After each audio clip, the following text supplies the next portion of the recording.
The grand hall of the Zephyrian court was unlike anything Elias had ever seen. Towers of crystal shimmered under the pale glow of the twin suns, casting prismatic reflections across the polished floor. The walls were alive with flowing patterns that shifted with light, and the air carried a faint hum, almost musical, that seemed to vibrate against the chest. It was magnificent, yes, but also intimidating. Every being present in the hall radiated power, authority, and grace, and Elias, a single human from a small planet on the outskirts of the galaxy, suddenly felt the full weight of being very, very small.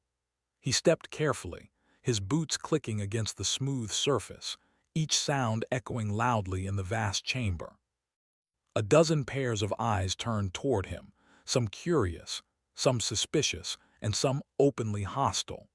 The aliens of the Zephyrian court were unlike any species Elias had encountered in his travels. Many had multiple limbs, others had crystalline eyes that seemed to see through his very thoughts. Their skin shimmered in colors he didn't have names for, and they moved with a fluidity that made him feel clumsy and awkward by comparison. A hush fell as he approached the center of the hall. He tried not to notice the whispers, tiny threads of alien words that made his skin prickle. Everyone here had expectations.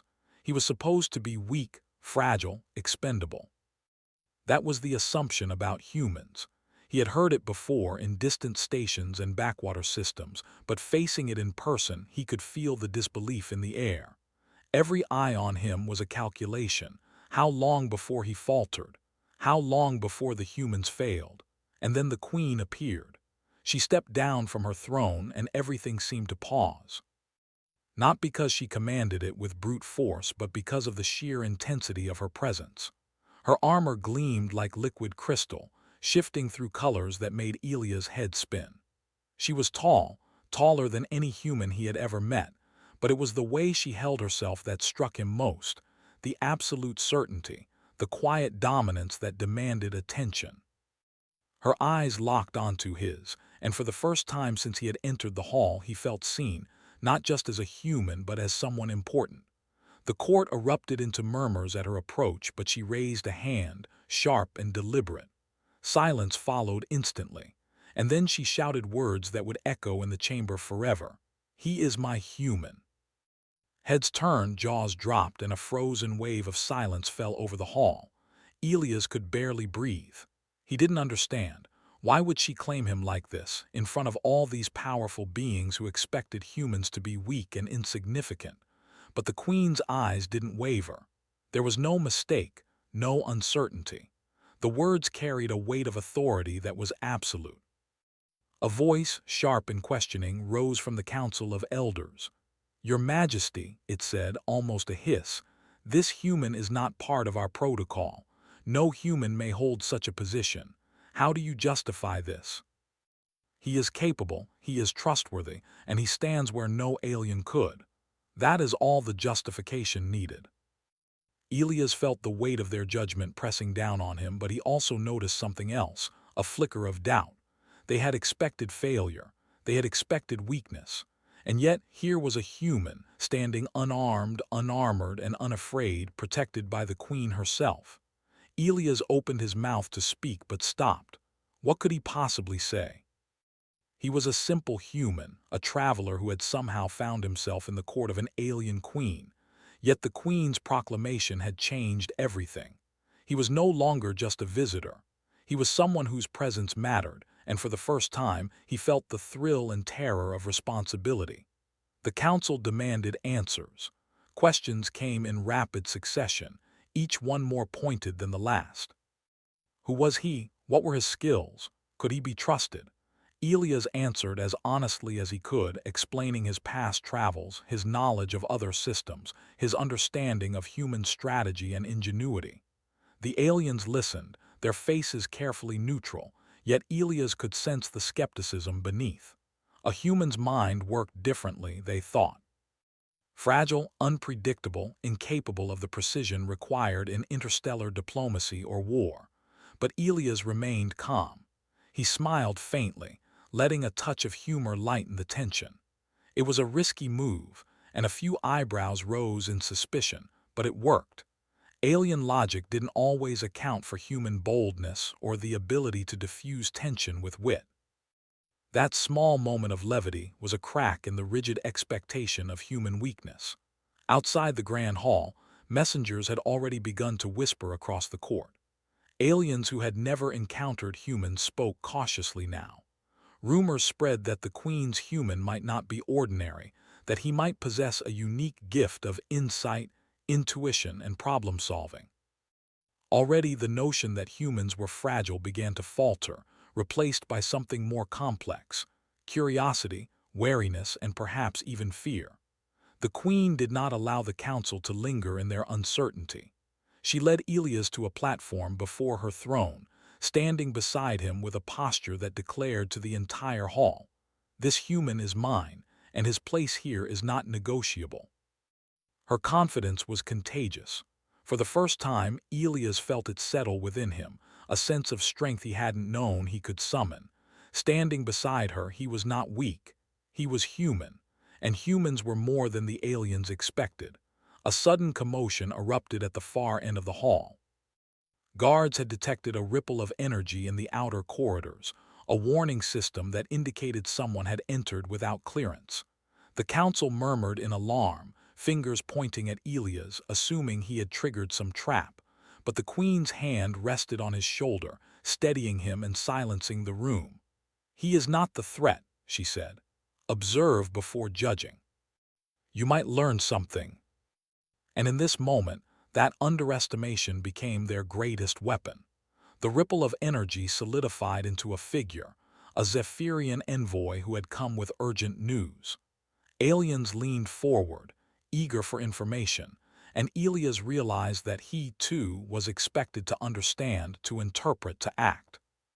He listened carefully as the envoy spoke of threats in neighboring systems, rival courts plotting expansion, and fleets ready to move at a moment's notice.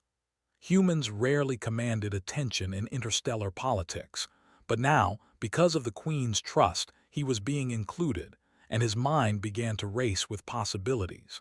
The council watched him closely. Every pause, every question he asked, every observation he made was analyzed. Elias noticed patterns the aliens had overlooked, connections between fleets and resources, weaknesses in strategies that they considered flawless. He spoke, tentatively at first, suggesting options that were unconventional by alien standards but made perfect sense from a human perspective. Eyes widened and whispers began anew, this time tinged with disbelief.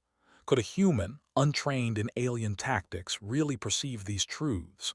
The Queen smiled faintly, proud but not surprised. She had chosen him wisely.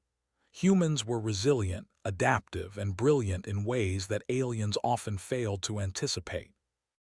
This man before them, simple in appearance yet sharp in mind, was already beginning to prove her judgment correct. Hours passed, though it felt like minutes. Questions, challenges, and cautious observations filled the chamber. Elias remained composed, gradually earning small nods of acknowledgement from the counselors who had doubted him most. The Queen's earlier proclamation was no longer shocking. It was a promise that humans were not to be underestimated. Finally, the Queen addressed the hall, her voice calm yet carrying undeniable authority. "This human stands with me not because of his strength in battle alone, but because of his mind, his courage, and his loyalty. Let all who doubt him remember this day. He is my human, and his place in this court is certain." Now he was at the center of a galaxy's attention, the representative of a species long dismissed as weak. And in that silence, something shifted, not just in the eyes of the Zephyrian court, but within Elias himself. He realized that being human was not a limitation. It was a strength, a lens through which he could see what others could not, and a spark that could ignite change in even the most rigid of courts. The murmurs began to fade, replaced by cautious respect. Aliens leaned in, observing him, noting his reactions, measuring his courage and wit. And through it all, Elias stood firm, a single human in a hall of giants, shielded by the Queen's trust and guided by the quiet confidence that humans were capable of more than the universe had ever expected. When the session ended and the council dispersed, Elias remained beside the Queen, breathing in the air of triumph and anticipation. Outside the hall, the court buzzed with whispers, stories already beginning to circulate. Humans were unpredictable, dangerous in ways the aliens had yet to understand, and one human, Elias, had just made his mark. The Queen placed a hand lightly on his shoulder. "You did well," she said softly, her voice carrying more warmth than the grandeur of the hall could ever hold. Elias nodded, feeling the weight of her words and the power of what had just occurred.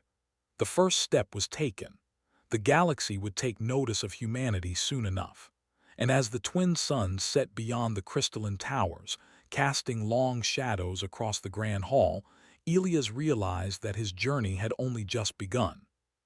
He was a human, underestimated and untested, but already a force that could change the course of history. The hall had fallen silent once before at the Queen's words. Now, Elias understood. It was a silence filled with respect, curiosity, and the hint of fear for what humans might achieve next. The morning after Elias' introduction to the Zephyrian court, the grand hall seemed quieter, yet tension lingered in the air like a storm waiting to break. The counselors had retired to their chambers, whispering behind doors that clicked with alien precision, debating the Queen's decision. Elias, however, remained at the center of attention.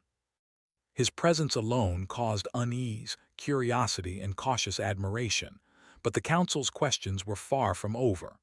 The Queen summoned the council once more, and the hall filled with beings whose eyes gleamed with intelligence and suspicion. Elias stood beside her again, a quiet figure in a room full of multi-limbed, multi-eyed nobles. The silence was heavy, but Elias felt something else now: anticipation. He had faced their initial shock, survived their scrutiny, and the Queen's trust had given him a small, growing confidence. Still, he knew the real test was about to begin. The head counselor, a being named Vorith with crystalline skin that reflected light in sharp angles, stepped forward. His many arms moved with deliberate grace as he addressed the Queen. "Your Majesty," he said, voice echoing in the hall, "we understand your choice, but protocol cannot be ignored.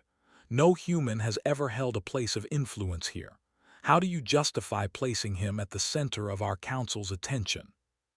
"Elias has shown nothing but intelligence, courage, and insight," she said firmly. "I trust him, that is enough. Convince us that you are more than a fragile creature with a reckless mind. I see possibilities you may overlook because you are trained to follow certain rules. I cannot promise perfection, but I can promise that I will use everything I know to help, to adapt, and to find solutions." That small truth unsettled them more than any human display of brute strength ever could.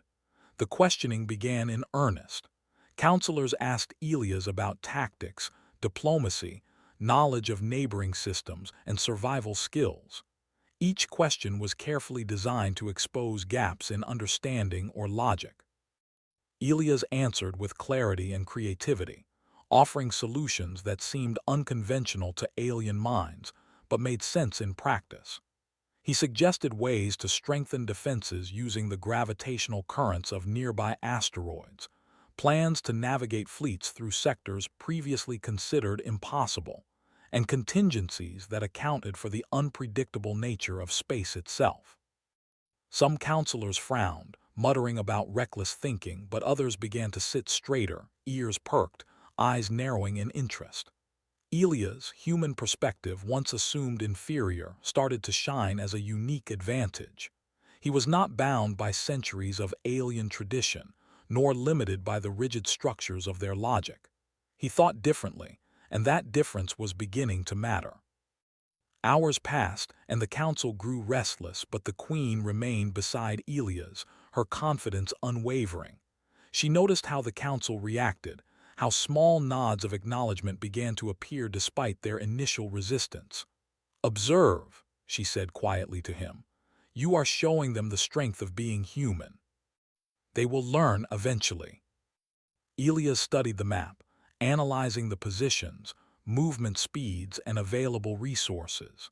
He considered the alien tactics that would likely be employed, then thought about options they might not predict. With a calm voice, he began to suggest maneuvers, explaining how forces could be positioned to protect critical sectors while also creating traps for the invaders. He spoke of diversions, timing, and unexpected angles of attack, ideas that would seem reckless to the aliens but leveraged physics and the limits of their opponents' knowledge. Vorith and the other counselors watched closely. Every suggestion Elias made was counterintuitive to them, yet when projected on the holographic simulation, his ideas worked flawlessly. The simulated fleet faltered, confused by strategies no alien mind had devised. Some counselors gasped, others were silent, their expressions unreadable but tense. The simulation ended in complete success, a victory that human ingenuity had achieved where alien experience alone had failed. The Queen's smile was subtle but proud. "Humans," she said softly, "are unpredictable in the best possible way. That is why Elias is not just a visitor here. He is essential." He explained his reasoning, breaking down his approach into simple principles: observation, adaptation, and creativity. The council listened, some with growing admiration, others with disbelief that a single human could articulate such strategies so clearly. But not everyone was convinced. A faction of counselors began plotting in whispered tones, worried that humans could not be trusted fully. They saw Elia's success as a threat to their authority, a challenge to the centuries-old hierarchy. Rumors began to spread, quiet at first, that perhaps the Queen's trust was misplaced, that a human could not be allowed influence over interstellar matters. Elias could feel the tension in the air, a quiet storm building around him, but he refused to show fear. He had learned quickly that confidence and composure were powerful tools, even in the face of doubt and suspicion. The Queen, noticing the subtle unrest, took action. She called for a demonstration of Elia's adaptability, presenting him with a challenge that combined diplomacy, strategy, and negotiation. A Zephyrian envoy from a neighboring system had arrived with demands and threats, hoping to test the Queen's court. Elias was asked to mediate, to propose solutions that would protect the Zephyrian interests while avoiding unnecessary conflict. Elias approached the task carefully. He studied the envoy's words, noting subtle inconsistencies and unspoken intentions. He listened, asked questions, and proposed solutions that balanced both sides' interests, blending creativity with fairness. The envoy, initially dismissive of the human, gradually leaned forward, intrigued by the unusual perspective. By the end of the session, what began as a tense standoff had transformed into a tentative agreement, achieved in part because the human thought differently, unbound by rigid traditions or assumptions. The council was stunned. Whispers replaced skepticism, curiosity replaced doubt, and respect began to surface where fear had once dominated. Humans were not just fragile creatures after all.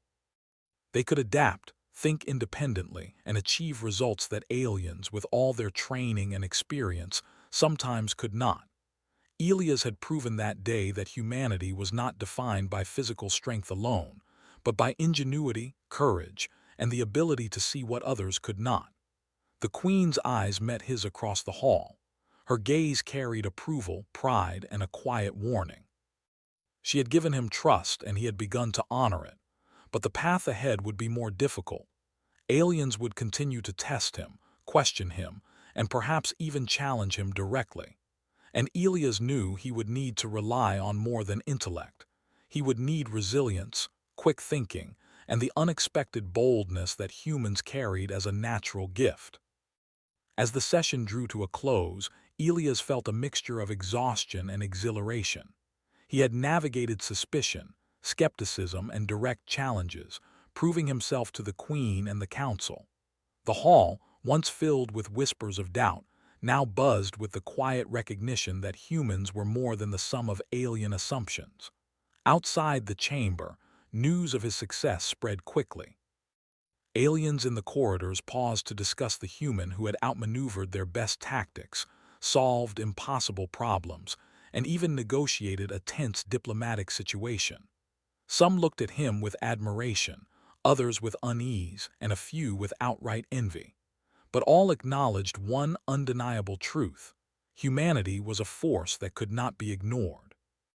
Elias took a moment to breathe, leaning against a railing and looking out over the city below.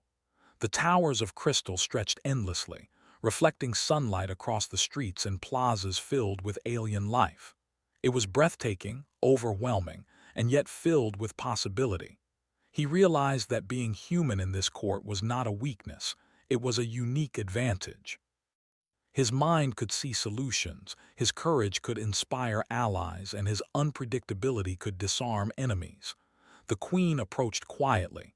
"You have done well today," she said. "But remember, this is only the beginning. There will be more tests, more challenges, and more opportunities to show the value of humanity. Stand firm, think clearly, and trust yourself." The council may have questioned him, the simulation may have tested him, and the envoy may have challenged him, but each obstacle had proven one thing: humans were underestimated at their peril. As the sun dipped lower, casting long shadows across the crystalline towers, Elias allowed himself a small smile. The path ahead was uncertain, full of dangers and scrutiny, but he had already begun to leave his mark. The council, the queen, and the court at large were beginning to see the truth. Humans were not just survivors, they were thinkers, doers, and challengers. And Elias, standing beside the queen, realized that this was only the first step in a journey that could reshape the entire galaxy's understanding of humanity. The council had questioned him, tried to test him, and even doubted him, yet he had endured. He had adapted, acted, and succeeded. The hall that once whispered with skepticism now hummed with cautious respect, and Elias knew that the real story of human potential was only beginning to unfold. Humans were underestimated. Humans were unpredictable. And humans, he realized with growing confidence, were not to be ignored. The calm of the Zephyrian court did not last long. Even as the council began to acknowledge Elias' talents, word arrived that a hostile fleet, the Zarvian raiders, had moved into a neighboring system. Their ships were fast, numerous, and well-armed, designed to overwhelm defenses through sheer numbers.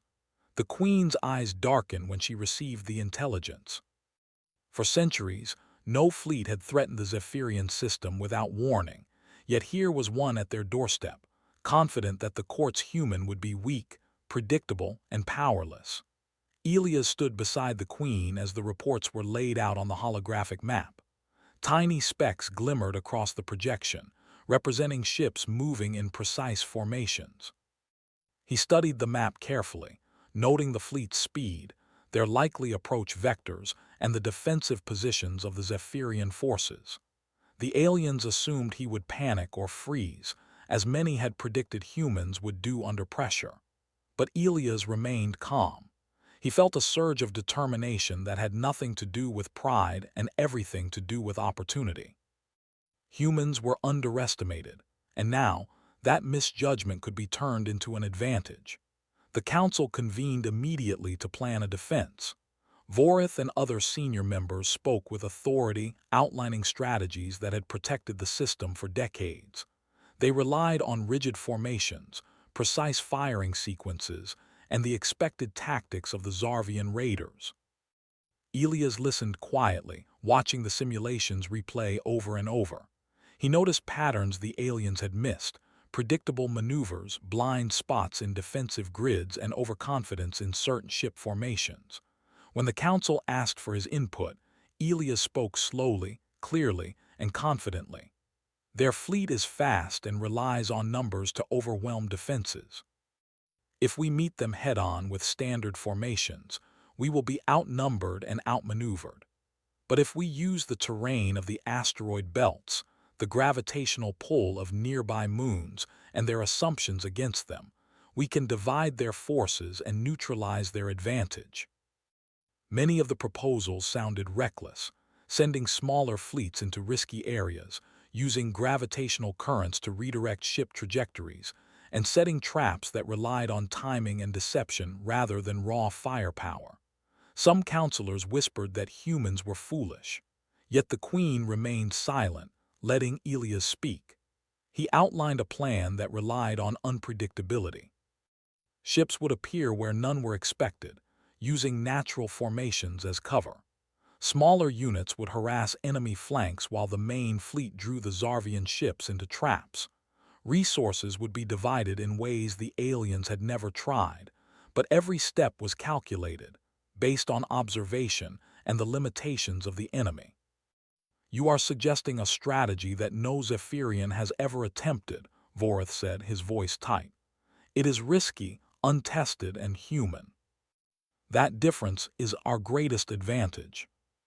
They had not anticipated humans, and they certainly had not anticipated Elias. The battle began with a flurry of energy beams, shields flaring and ships maneuvering through narrow asteroid belts. The Zarvian fleet attempted to engage the Zephyrian mainline, expecting a straightforward fight. But as Elias predicted, their movements became confused. Smaller Zephyrian ships appeared where no one had expected them, attacking from angles that disrupted the enemy's formations. Gravitational currents pulled some ships off course, while others fell into traps where concentrated fire forced them to surrender or retreat. Elias coordinated the defense in real time, issuing instructions with precision and calm authority. He calculated timing, distances, and enemy reactions, adapting strategies as new threats appeared. The council watched in awe. They had prepared for decades, yet the human mind was responding faster, adapting quicker, and exploiting weaknesses they hadn't even considered. The Zarvian raiders were growing frustrated. Their numerical advantage was useless against unpredictable tactics. They tried to adjust, but every move was anticipated.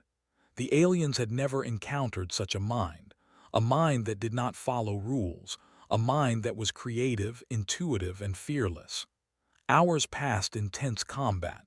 Ships clashed, energy beams cut through the void, and small skirmishes erupted across multiple sectors. Yet the Zephyrian fleet, under Elia's guidance, maintained cohesion and effectiveness. By the end of the day, the Zarvian fleet was in disarray, forced to retreat to avoid total destruction. The Zephyrian system remained secure.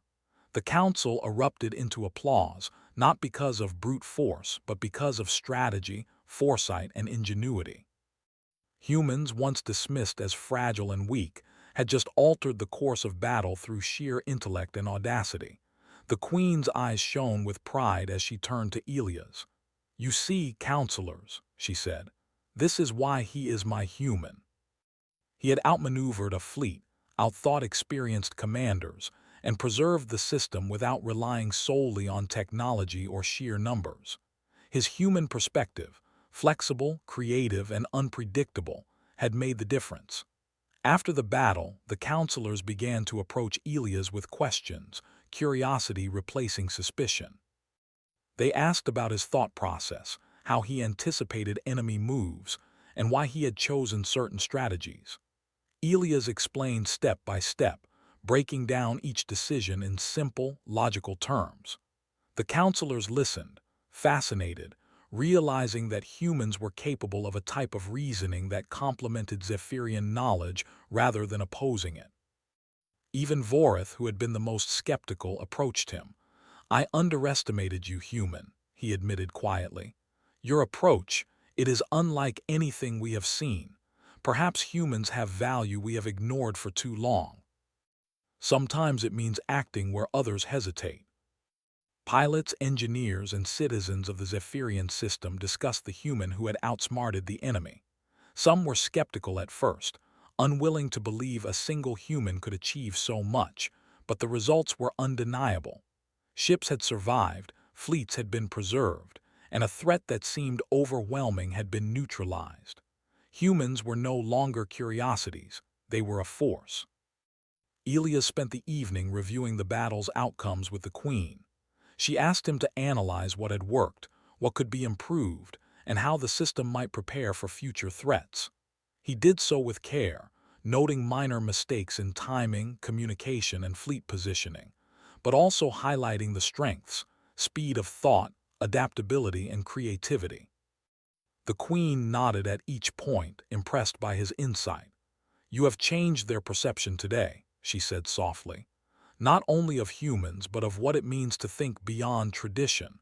They will respect you now, even if they do not yet fully understand your mind."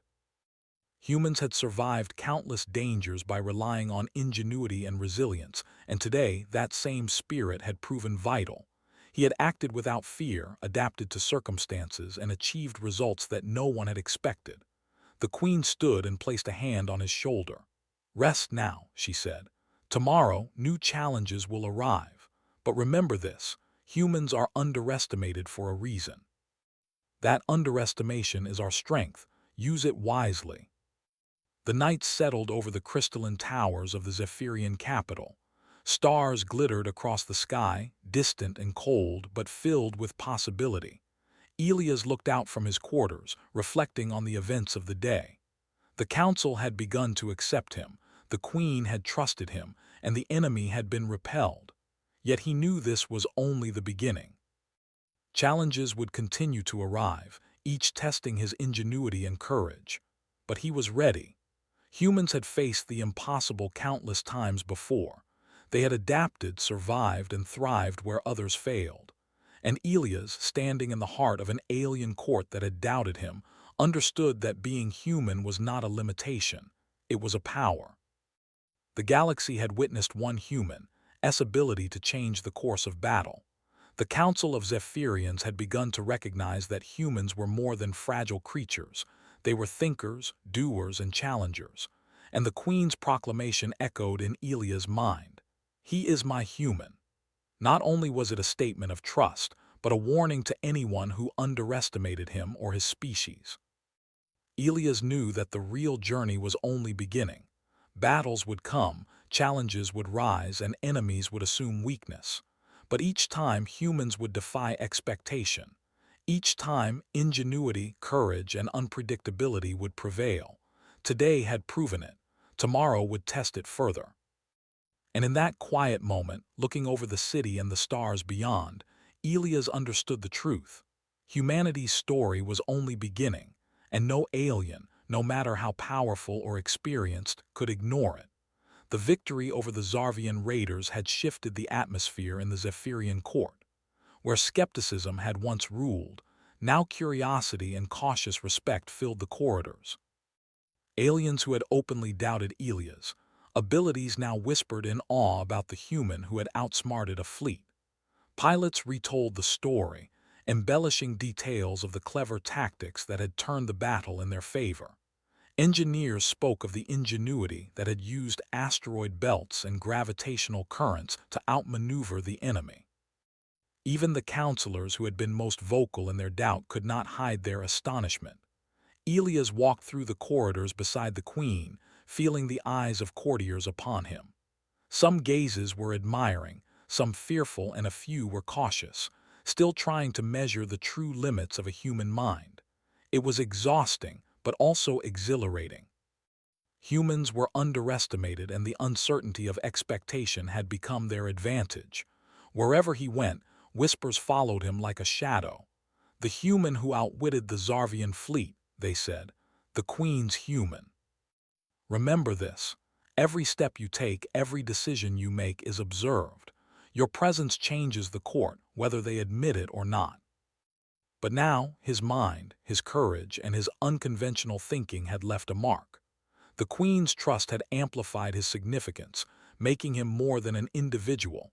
He had become a measure of humanity itself. The council convened again, this time to discuss the implications of the Zarvian attack. While the immediate threat had been repelled, the question of long-term security loomed. Aliens argued about fleet deployments, defense protocols, and the potential of further aggression from the raiders or other hostile factions. Many still hesitated to include Elias in the detailed discussions, though they could not ignore him. His success in the simulation and real battle had earned him a voice, and with that voice came responsibility. Human insight is different, the Queen reminded the council. It is not inferior. It is a perspective that complements ours. Ignore it at your peril. Human thinking is different, unpredictable, and difficult to quantify. This unpredictability may be valuable, but it could also be dangerous. I do not act recklessly, I act creatively. Word of Elia's ability spread beyond the court. Ambassadors from neighboring systems requested audiences, curious to see the human who had commanded fleets and solved impossible problems. Some were skeptical, expecting arrogance or incompetence. Others were intrigued, hoping to gain insight into the human perspective. Elias handled each encounter with composure, observing carefully, asking questions, and offering insights that often surprised even the most cautious diplomats. Through it all, the Queen remained his anchor.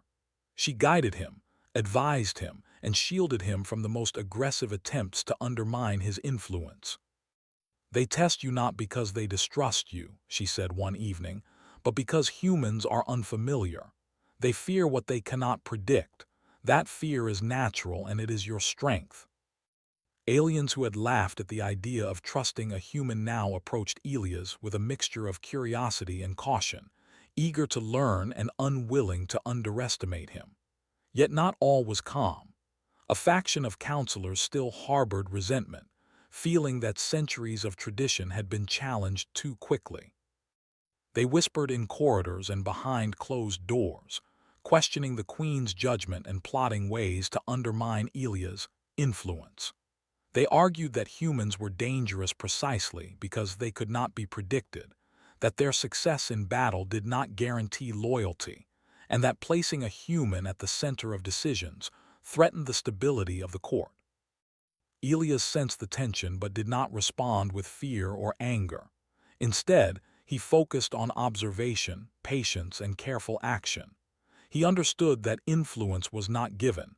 It was earned through consistency, intelligence, and courage. He continued to demonstrate his capabilities, whether through strategic planning, problem-solving, or diplomacy, proving daily that humans were capable of navigating challenges that others considered insurmountable. The next major test arrived unexpectedly. Reports came that the Zarvian raiders were regrouping, forming alliances with rogue factions in nearby sectors. This time, the threat was larger, more coordinated, and far more dangerous. The Council reacted with urgency, proposing conventional strategies that relied on overwhelming firepower and strict adherence to standard protocols. Elias examined the intelligence carefully. He noticed patterns that others overlooked, gaps in communication between the factions, tendencies toward predictable aggression, and underestimation of the Zephyrian fleet's mobility. He proposed a plan that used misdirection, speed, and calculated risks. Smaller fleets would act as decoys, drawing enemies into carefully prepared ambushes. Communication networks would exploit enemy assumptions, creating confusion and hesitation. Timing would be everything. Some counselors balked. "This is reckless," one exclaimed. "It relies too much on improvisation and assumptions about the enemy." That difference is what allows us to survive and to win. Communication disruptions caused confusion, forcing the enemy to react to situations they could not predict. By the end of the engagement, the hostile alliances were fragmented, retreating in disarray, and the Zephyrian system remained secure once more. The victory reinforced the growing respect for humans. Elia's success in both strategy and diplomacy was now undeniable. The Queen's proclamation, "He is my human," had become more than a statement of trust. It had become a truth that the court, and now the galaxy, could not ignore. Humans were capable of feats that exceeded expectation, challenging assumptions and reshaping perceptions. Even those who had resisted acknowledgement began to adapt their attitudes. They observed Elias carefully, noting how his mind worked, how his courage was tempered by logic, and how his unconventional thinking complemented their traditional strategies. Humans, they realized, were not just survivors. They were innovators, problem solvers, and unexpected allies. The court's culture began to shift subtly. Rules that had once seemed absolute were reconsidered. Traditions were questioned. Discussions included perspectives that had previously been dismissed as irrelevant or inferior. And in every conversation, every council meeting, every planning session, the human presence reminded the Zephyrians that flexibility, creativity, and courage were as valuable as experience, strength, or protocol. Elias, for his part, remained humble. He did not seek praise or recognition. He focused on observation, problem-solving, and understanding the alien systems around him. Yet he understood the significance of his actions. Humans were now part of the court in ways that could not be undone. He had earned influence through intellect, courage, and adaptability, proving that underestimation could be a powerful tool when wielded with purpose. Late one evening, the Queen and Elias walked along the terraces overlooking the city. The crystalline towers reflected the soft light of the twin moons, casting shimmering patterns across the streets below. "You have done more than survive," she said quietly. "You have changed the way this court thinks. You have shown them that humans are not to be underestimated. Remember this. The moment they see a human as weak, you gain the advantage." Here, in the middle of this court, I am learning that those assumptions can be turned against those who make them. You must continue to act with intelligence, foresight, and caution. Humans were no longer minor players. They were influential, unpredictable, and increasingly central to the balance of power. And yet, Elias felt a quiet confidence. He had faced doubt, skepticism, and outright hostility, and had emerged successful. The Queen's trust had amplified his abilities, and the unique perspective of a human mind had proven itself repeatedly. Challenges would continue, but humans had always faced the impossible. Adaptation, ingenuity, and courage had carried them through, and Elias knew they would continue to do so. As the night deepened, the Zephyrian court settled into quiet contemplation. The city below gleamed, a testament to centuries of civilization, now reshaped subtly by the presence of a single human. The court had begun to respect, fear, and perhaps even admire humanity in ways that could not be undone. And in the chambers above, Elias realized the truth. Humans were no longer underestimated, and the moment they were, they would rise to prove their worth once again. The silence of the terrace held weight, filled with the unspoken understanding that the course of the Zephyrian court, and perhaps the galaxy itself, was shifting. Humans, underestimated and overlooked for so long, had begun to stake their claim, not through brute force, but through courage, intellect, and the unique power of a perspective no alien could replicate. And as Elias watched the stars, he understood that the future held greater challenges, greater tests, and even more opportunities to prove what humanity could accomplish. The victories had changed perception, but the journey was far from over. The galaxy would continue to test humans. And each time, they would rise, adapt, and succeed where others expected them to fail. The weeks following the defeat of the Zarvian raiders had changed the Zephyrian court in ways few could have imagined. Whispers of Elias' brilliance had reached distant sectors, carried by ambassadors, pilots, and travelers who had witnessed the human mind in action. Aliens who had once dismissed humanity now spoke cautiously, their words tinged with awe, respect, and a subtle unease. Humans were no longer curiosities, they were strategists, problem solvers, and forces capable of reshaping events in the galaxy. Elias walked through the grand hall, feeling the weight of that attention. It was no longer a test of ability alone. It was a test of perception, diplomacy, and leadership. The court's counselors watched him carefully, some openly respectful, others guarded, and a few still resentful. Every step he took was observed. Every word was considered. And yet he moved with confidence, relying on the same traits that had carried him through battle and diplomacy: observation, intuition, and the human ability to act decisively when others hesitated. The queen accompanied him, her presence a steadying force. "Do you feel it?" she asked quietly, her eyes scanning the council. "The respect, the fear, the curiosity. They are learning that humans are not predictable. That knowledge gives you power, Elias. Humans survive and excel not by brute strength alone, but by thinking ahead, seeing what others do not, and acting with courage. That is your gift. That is why I claimed you in the hall." Their strategy relied on assumptions about the Zephyrians and, more importantly, about the humans they underestimated. They believed humans to be weak, slow to adapt, and incapable of influencing high-level strategy. They were about to be proven wrong. The council laid out the intelligence, fleet movements, projected attack points, and possible strategies. Aliens debated conventional tactics, reinforcing each system, deploying maximum firepower, and relying on tried-and-true defensive measures. Elias observed quietly, noting gaps and patterns others overlooked. He could see the assumptions embedded in the coalition's plan and the weaknesses in their coordination. When asked for his recommendations, Elias spoke clearly and decisively.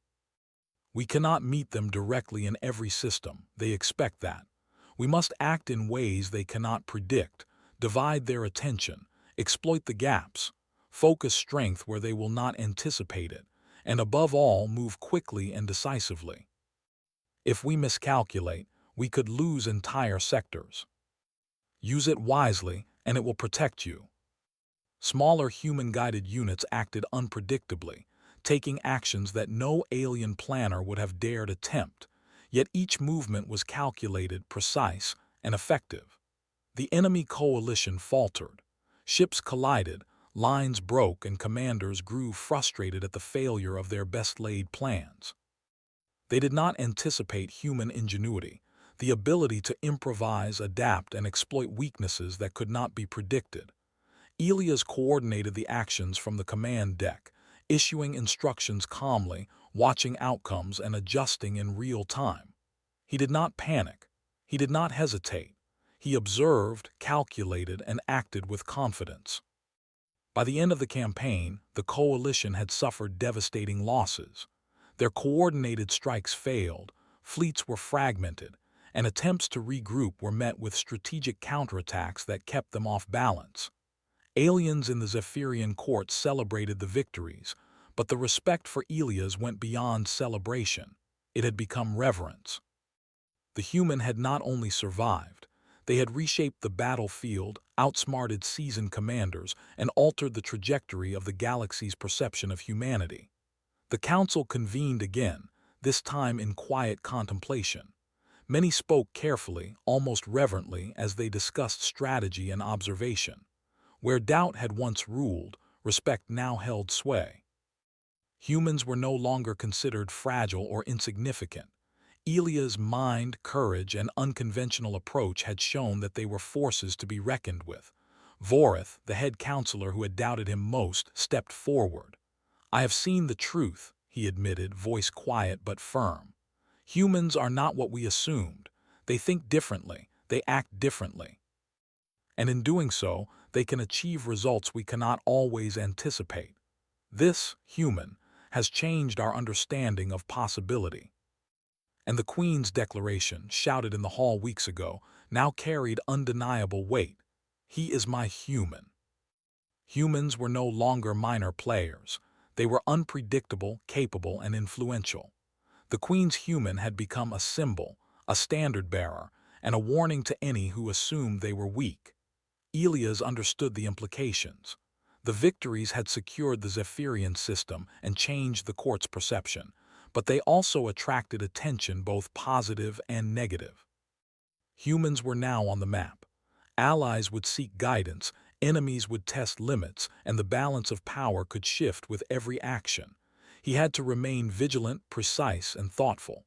The Queen approached him quietly one evening, her eyes reflecting the light of the twin moons. "Do you understand what you have done?" she asked softly. "You have not only defended the system but reshaped the perception of your entire species. They respect humans now, and that respect will protect us if we wield it carefully. But beware, fear and envy can follow in its wake. But it also makes us a target. Aliens who had once dismissed humanity now sought counsel, eager to understand the human mind that had outmaneuvered fleets and outthought counselors.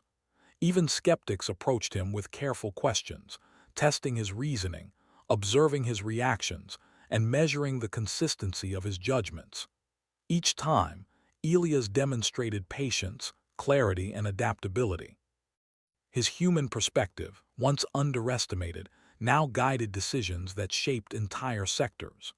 Word reached distant worlds that a human had played a central role in defending an entire system. Stories circulated, growing in detail and embellishment, of the human who had outsmarted fleets, solved impossible problems, and commanded respect in an alien court. Some observers approached with curiosity, some with caution, and a few with fear. Humans, it seemed, were no longer to be ignored. The Queen held a council meeting in the aftermath of these victories. The hall was filled with nobles, diplomats, and military commanders from across the system. Elias stood beside her, calm and observant. The room was tense with anticipation. Aliens discussed the human presence, the strategies employed, and the outcomes achieved. Every eye was on Elias, analyzing his reactions, his judgment, and his capacity to influence events. Then the Queen addressed the hall, her voice clear and commanding. "You have witnessed what this human can do. You have observed how his mind works, how he adapts, and how he acts where others hesitate. Let all who doubt humanity remember this day. Elias is my human, and he represents the potential of his species. Respect it, learn from it, fear it if you must, but do not ignore it." Elias stood beside the Queen, feeling a sense of calm satisfaction. The long journey of proving himself, of showing the worth of humanity, had reached a critical moment. Outside the hall, ambassadors and travelers spread the story of the human who had reshaped perception. Humans had arrived in the galaxy not as weak observers, but as thinkers, doers, and innovators. Where aliens once assumed fragility, they now saw possibility. Where doubt had reigned, respect had taken root. Elias reflected quietly on the journey. He had entered the court as an unknown, unarmed, and underestimated. He had faced scrutiny, doubt, and danger. He had guided fleets, negotiated diplomacy, and demonstrated the unique power of human ingenuity. And through it all, he had learned that being human was more than survival. It was creativity, courage, and the ability to act when others hesitated. The Queen's hand rested lightly on his shoulder. "Remember," she said softly, "humans are underestimated because they are unpredictable. That unpredictability is your strength. Use it wisely and nothing can stop you." "I understand," he said. "We will continue to act, to adapt, and to prove ourselves. Humans are not weak. They never were. They were thinkers, challengers, and innovators. And one human, Elias, had become the symbol of what humanity could achieve. The future remained uncertain, full of threats, challenges, and tests of every kind. But for the first time, humans were recognized as a force that could shape events, defy expectations, and alter the course of history. Elias had proven it once, twice, and would continue to prove it again. The Queen's words echoed in his mind, strong and unyielding. "He is my human."